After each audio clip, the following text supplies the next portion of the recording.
हम सभी लोग आचार्य भगवंतों के कहे अनुसार अपने जीवन को अच्छे बनाने के उपायों पर विभिन्न प्रकार से विचार कर रहे हैं। आने वाले दिन हमारे जीवन को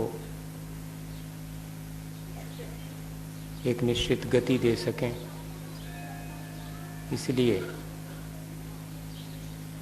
हम इन 10 दिनों में अपने जीवन को सही दिशा में गतिशील करने का प्रयत्न शुरू करेंगे। ठीक दिशा मिल जाने के बाद उस दिशा में गतिमान होना भी जरूरी है। अपने लक्ष्य को निर्धारित करने के बाद उस लक्ष्य तक पहुंचने के लिए जैसे चलना जरूरी है, ऐसे ही हमारे अपने जीवन को अच्छा बनाने के लिए जो जीवन को अच्छा बनाने की प्रक्रिया है, उसको हम आने वाले दिनों में सुचारू रूप से आगे बढ़ाएंगे। ऐसा हम आज संकल्प करने बैठे हैं। घर से बाहर निकलते हैं तो तैयार होके निकलते हैं। चेहरा देख लेते हैं, कपड़े संभाल लेते हैं, जिससे मिलने जाना है या जिस काम से जाना है उसको ध्यान में रखते हैं।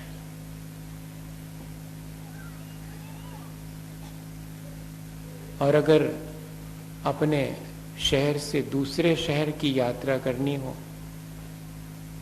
तो थोड़ी और तैयारी कर लेते हैं। रास्ते में किन किन चीज़ों की ज़रूरत पड़ेगी वो सब भी सहेज करके पोटली में बांध करके साथ में ले जाते हैं।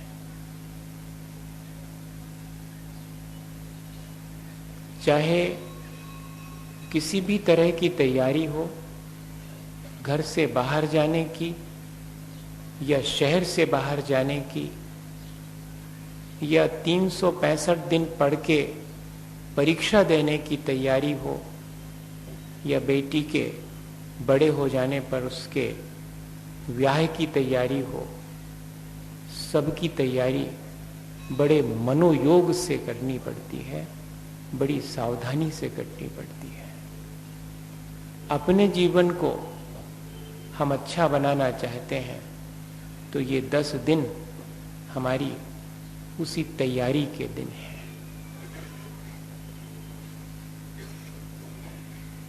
क्रोध आने पर मेरी कोई तैयारी है या नहीं है?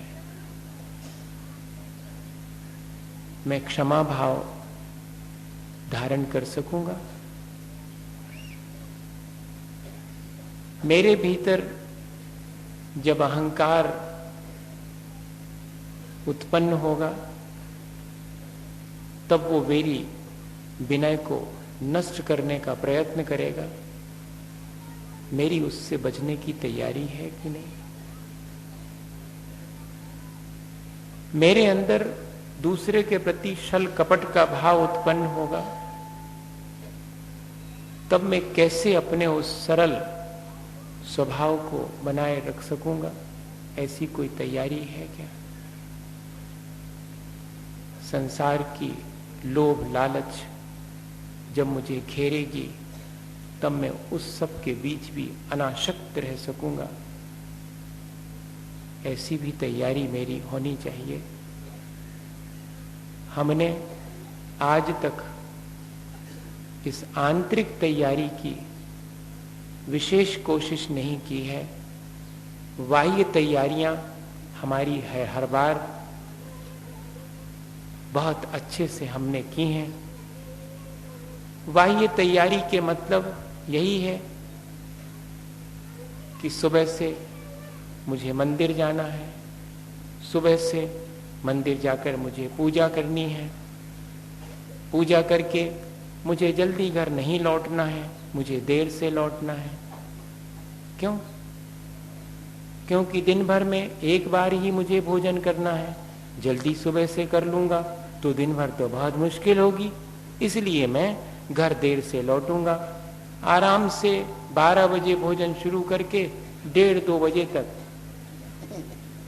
एकासना करूंगा, फिर तो शाम तब तक आ ही जाएगी। फिर थोड़े से भीड़ भाड़ के बीच सांस्कृतिक कार्यक्रमों के नाम पर मैं अपना मनोरंजन कर लूंगा। पंडित जी आए होंगे तो उनकी सभा में तो क्या होगा, वो 2-4 बातें सुनाएंगे, वही सब उत्तम क्षमा गहो रे भाई, यही कहेंगे वो, और क्या कहेंगे। इसलिए मैं अपनी बाहरी तैयारी तो इतनी ही कर लेता हूं और हमेशा से करते आया हूं। एकासना कर लेना और उपवास कर लेना, ये सब भी बाह्य तैयारी है। रस परित्याग कर लेना, सब्जी नहीं खाना, दाढ़ी नहीं बनवाना, कपड़े नहीं धोना, नहाना नहीं, चाहे जो कर लो आप, सब बाह्य तैयारी है। मेरे अंतरंग में मेरी कषायों को जीतने की और पापों से बचने की तैयारी मुझे इन 10 दिनों में करनी चाहिए। वो बहुत आंतरिक तैयारी है। हम देखें कि उस तैयारी के लिए हमें क्या क्या करना पड़ेगा। समझना पड़ेगा हमें सबसे पहले कषायों को कि वे हमारे ऊपर आक्रमण करेंगे तो हमारी क्या तैयारी है, उनका स्वभाव तो जान लें। अणथोवम, बणथोवम, अग्गिथोवम, कसाय थोवम। अभी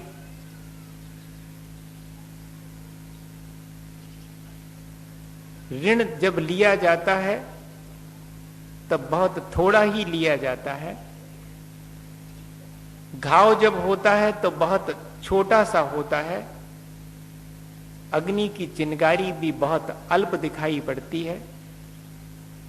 ये सब जैसे प्रारंभ में बहुत थोड़े होते हैं, दिखाई पड़ते हैं, लेकिन थोड़ी सी असावधानी में ये बढ़ करके और बहुत बड़े हो जाते हैं।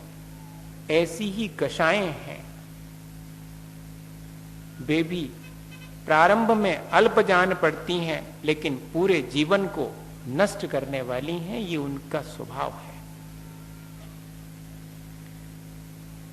हम सोचते हैं कि हमने किसी से 4 आने पैसे उधार ही तो लिए हैं, चुका दूंगा, लेकिन वे 4 आने पैसे नहीं चुक पाते। पूरी जिंदगी हिसाब बढ़ता ही चला जाता है। उधार लेने वाले किसान से पूछो, वो जितना उधार लेता है उसका ब्याज तक पूरी जिंदगी नहीं चुका पाता। मूलधन की तो बात ही अलग है।